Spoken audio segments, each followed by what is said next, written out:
তোমার দয়ায় মোদের ধরা সারা জাহান তোমার গড়া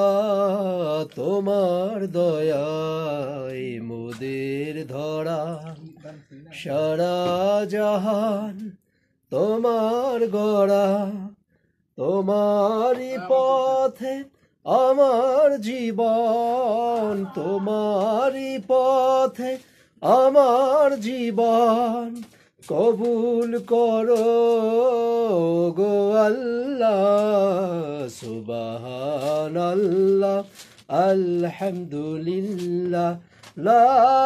ইলাহা ইল্লাল্লাহ সুবহানাল্লাহ আলহামদুলিল্লাহ লা ইলাহা ইল্লাল্লাহ